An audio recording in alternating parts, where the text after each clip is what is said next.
بسم الله الرحمن الرحيم إنما يستأذنك الذين لا يؤمنون بالله واليوم الآخر. انما کا مطلب ہوتا ہے کہ وہی یستأذنک تجھ سے رخصت مانگتے ہیں وہی لوگ، یعنی منافقین کی طرف اشارہ ہے. الذین جو لوگ لا یؤمنون باللہ، جی آیت 45، الذین لا یؤمنون باللہ والیوم الآخر، یعنی وہ لوگ ہیں جو اللہ پر اور یوم آخرت پر ایمان نہیں لاتے، جن کو یہ نظر آتا ہے کہ they are not answerable to Allah سبحانہ وتعالیٰ. ان کو یعنی یہ نہیں پتہ کہ بھئی ہمارے ہر قول اور فعل کا ہمیں حساب دینا. اس لیے کہا کہ انما یعنی وہی ہیں یستأذنک الذین لا یؤمنون باللہ والیوم الآخر، جو اللہ پر اور یوم آخرت پر ایمان ہی نہیں لاتے. وارتبت قلوبہم فہم ریبہم یترددون. ورتابت کا مطلب ہوتا ہے کہ شک کرنا، جن کے دل میں شک کا کانٹا ہو وہ شک کر رہے ہیں. ورتبت قلوبہم ان کے دل، فہم فی ریبہم یترددون، بس وہ اپنے شک کی وجہ سے اسی کے اندر ہی بھٹک رہے ہیں. وہ شک کے جو کانٹے ہیں ان کے دل میں اسی میں وہ گھوم رہے ہیں. اب دیکھیں اللہ رب العزت نے یہ کیوں فرمایا؟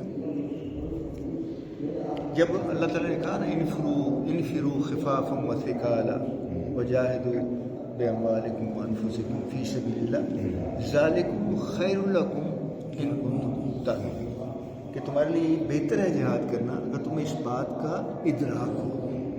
اب یہاں اللہ تعالیٰ نے جب یہ کہا تو مسلمانوں کو بھی چار قسمیں بن گئی، چار گروپ بن گئے قسم کے چار. پہلا جو ٹاپ پہ تھا وہ بلا تعمل تیار ہو گیا، دیکھا کہ کیا ہے گھر میں کیا پرابلم ہے، بیگم بیمار ہے، یہ ہے وہ، ریڈی.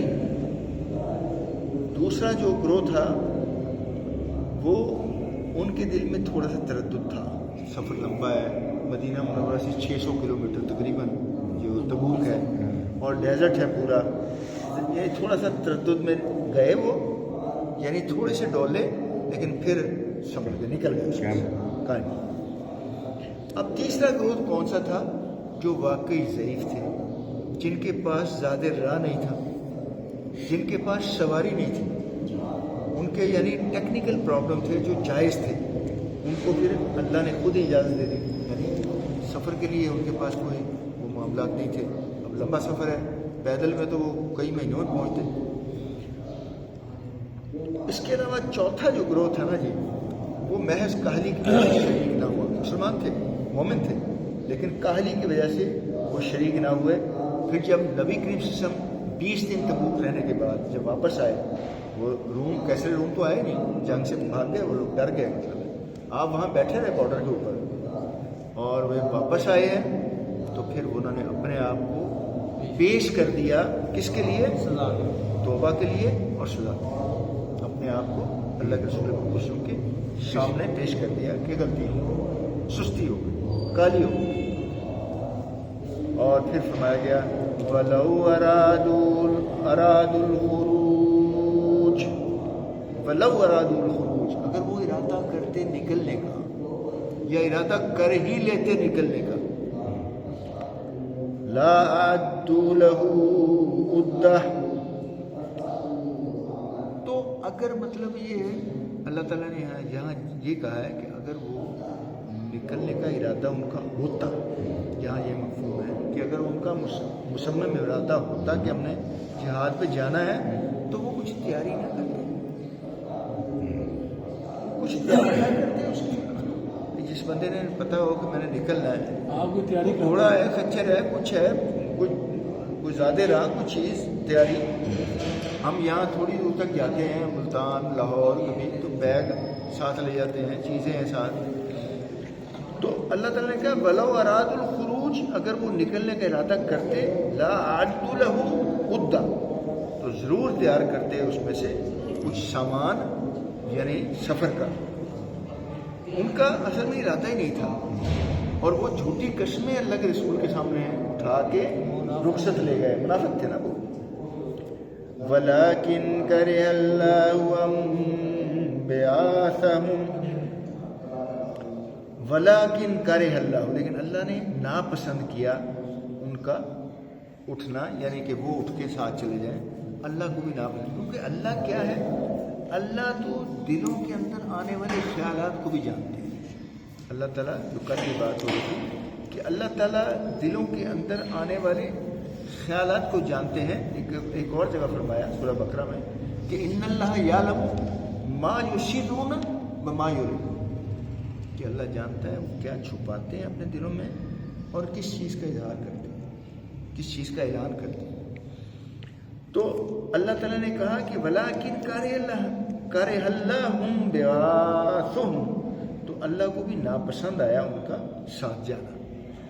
فَثَبَّتَهُمْ وَقِيلَ اقْعُدُوا مَعَ الْقَاعِدِينَ فَثَبَّتَهُمْ پس روک دیا ان کو اللہ نے ان کو یعنی روک دیا ایک لحاظ سے جس طرح بھی وہ خود ہی جا کے جھوٹی قسمیں کھا کے رخصت لے کے آ گئے اور بڑے خوش تھے کہ ہم نے اللہ کے رسول مقبول صلی اللہ علیہ وسلم کو جو نا وہ ایک لحاظ سے ہاں ان کو ایک بہانہ بنا لیا اور ہماری جان بچ گئی.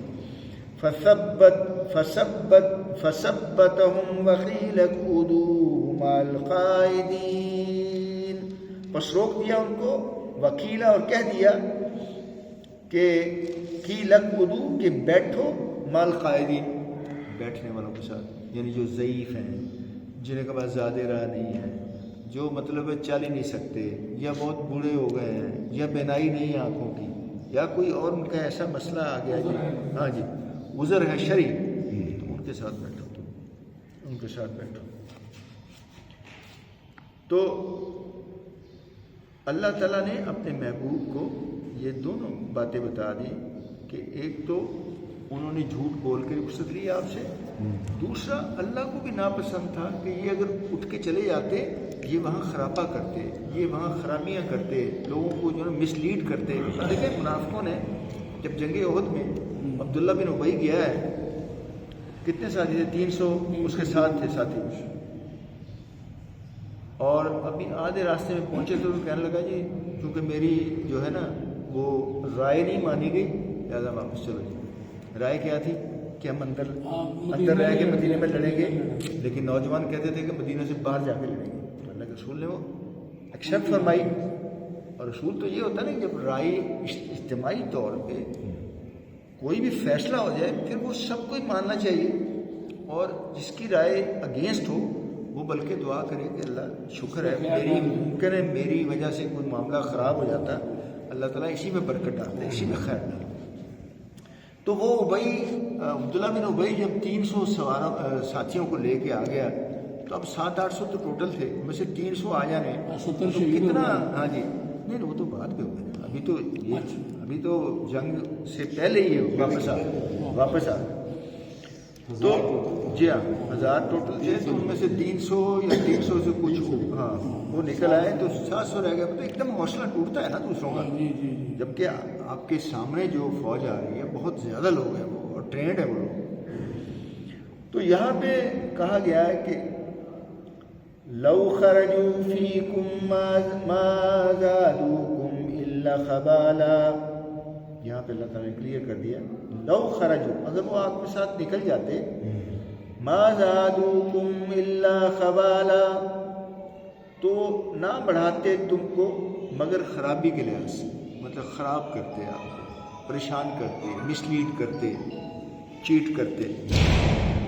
وَلَا أَوْدَعُوا خِلَالَكُمْ يَبْغُونَكُمْ الْفِتْنَةَ اور البتہ دوڑتے پھرتے وَلَا أَوْدَعُوا یعنی ایسے ادھر ادھر بھاگتے رہتے خِلَالَكُمْ تمہارے درمیان يَبْغُونَكُمْ الْفِتْنَةَ تلاش کرتے ہوئے تم میں بگاڑ مطلب ہے کہ ایسی چیزیں بیچ میں ڈھونڈتے پھرتے کہ بھئی کسی طریقے سے ہم ان میں جو ہے نا بدمنی پھیلائیں، بچیانی پھیلائیں، پریشانی کریں، آپس میں اتحاد ختم ہو، پانیاں مار دے جی.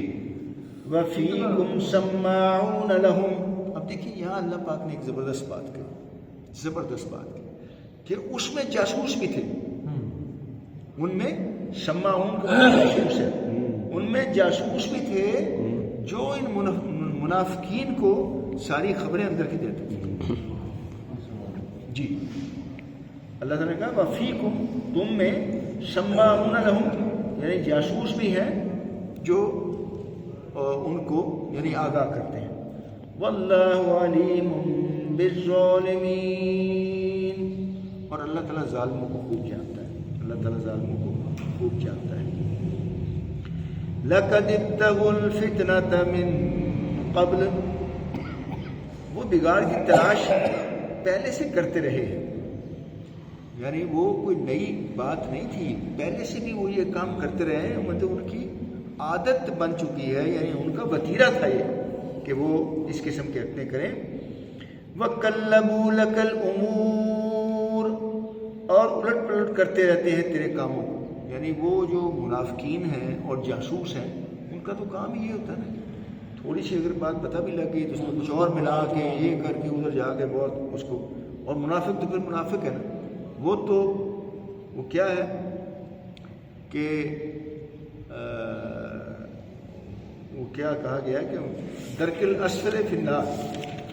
ہاں، ان المنافقین فی الدرک الاسفل فی النار، کہ وہ جو ہے آگ کے آخری نیچے والے درجے میں ہوگا، جہاں سب سے زیادہ ٹمپریچر ہوگا، سب سے زیادہ آگ جو ہوگی شدید، وہاں پہ وہ رکھے. آپ نے کل بات بتائی تھی نا، کافر نے کہا تھا منافق سے کہ میں تجھ سے بہتر ہوں، کیونکہ کافر اس سے اوپر ہوں گے، منافقوں سے اوپر کافر ہوں گے. پھر یہ جو زرتشت ہیں اور یہ چاند سورج کی پوجا کرنے والے وہ ہوں گے، پھر یہودی ہوں گے، پھر نصرانی ہوں گے، پھر مسلمان. درجات وہاں بھی دیکھیں اللہ تعالیٰ نے، سبحان اللہ. وَقَلَّبُوا لَكَ الْأُمُورَ، اور تمہارے کاموں کو پلٹ دیتے، الٹ پلٹ کر دیتے. حَتَّى جَاءَ الْحَقُّ وَظَهَرَ أَمْرُ اللَّهِ وَهُمْ كَارِهُونَ. حَتَّى جَاءَ الْحَقُّ، یہاں تک کہ آ گیا حق، وَظَهَرَ، اور چھا گیا، امر اللہ وَهُمْ كَارِهُونَ، اللہ کا حکم. اور چاہے یہ ان لوگوں کو کتنا ہی برا لگے، کتنا ہی ان کو ناخوش ہوں اس سے، لیکن اللہ پاک کا جو حکم تھا، اللہ پاک کا جو اللہ پاک چاہتے تھے وہی ہو کے رہا. تو یہ سب باتیں اصل میں وہ چونکہ جنگ تبوک کا یہ سلسلہ چل رہا ہے تو اسی کانٹیکسٹ میں یہ ساری آیات آگے آ رہی ہیں. تو روزے کی اس کی وجہ سے میں 4 ہی آیات لا رہا ہوں تاکہ 5:45 تک ختم کر لیں.